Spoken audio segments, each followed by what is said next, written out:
Movie విషయానికి వస్తే మోగిలి నిన్న ప్రీమియర్ చేశారు కానీ కుదరలేదు. కానీ ఇవాళైతే మూవీ అయితే కంప్లీట్ చేశా. స్టోరీలోకి వెళ్దాం పదండి. హీరో హీరోయిన్ ను ప్రేమించుకుంటారు. హీరోయిన్ అయితే విలన్ ప్రేమిస్తాడు. ఆ విషయం హీరోకి తెలిసిన తర్వాత విలన్ ని కొట్టాడా లేదా అనేది ఈ మూవీ స్టోరీ. మూవీ స్టోరీ ఎంత సింపుల్ గా ఉంది, సినిమా ఎట్లా బాగుంది బో అంటారుగా మీరు. ఫస్ట్ హాఫ్ మొత్తం కూడా కామెడీ సీన్స్, సెంటిమెంట్ సీన్స్ ఉంటాయి. కానీ సెకండ్ హాఫ్ స్టార్ట్ అయిన తర్వాత మెయిన్ స్టోరీలోకి వెళ్ళిపోతాం కోవచ్చు. ఈ మూవీ స్టార్టింగ్ కాంచి లాస్ట్ ఎండింగ్ దా కూడా ఎక్కడ కూడా లాగ్ అనిపించలే. ఫ్యామిలీతో చూడొచ్చా అంటే 100% గా వాచింగ్ చేయొచ్చు. బ్యాడ్ లాంగ్వేజ్ అయితే ఎక్కడ కూడా కామెడీ సీన్స్ ఓకే అనిపించినాయి. సెంటిమెంట్ సీన్స్ కూడా పర్లేదు అనిపించింది. అలాగే స్క్రీన్ ప్లే కూడా ఓకే అనిపించినాయి. స్టాప్ చూస్తున్నంత వరకు మళ్ళీ ఒక బాల్ తా కొట్టేలాగా అనిపించింది.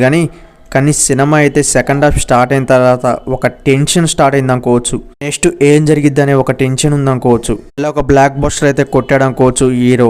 బ్యాక్గ్రౌండ్ మ్యూజిక్ కూడా పర్లేదు అనిపించింది. అక్కడక్కడ లాగ్ అనిపించింది. కానీ మూవీలో మెయిన్ థింగ్ కామెడీ సీన్స్ అయితే వేరే లెవెల్లో ఉన్నాయి అనుకోవచ్చు. సెంటిమెంట్ సీన్స్ కూడా ఓకే అనిపించినాయి. ఏం డౌట్ లేకుండా మూవీని థియేటర్కి వెళ్ళి అయితే వాచింగ్ చేయండి. అలాగే బాలయ్య సినిమా అయితే కొన్ని రికార్డ్స్ బద్దలు కొడుతుంది అనుకోవచ్చు కలెక్షన్లల్లా. బాలయ్య సినిమా ఫ్లాపా, యావరేజా, బ్లాక్ బస్టరా, మీరేమనుకుంటున్నారో కింద కామెంట్ చేయండి. ఛానల్ నచ్చితే ఒక లైక్, సబ్స్క్రైబ్ చేయండి. ప్లీజ్ సపోర్ట్ మీ. మన ఛానల్లో మంచి మూవీస్ ఉన్నాం, ఒకసారి చెక్ చేయండి ప్లీజ్.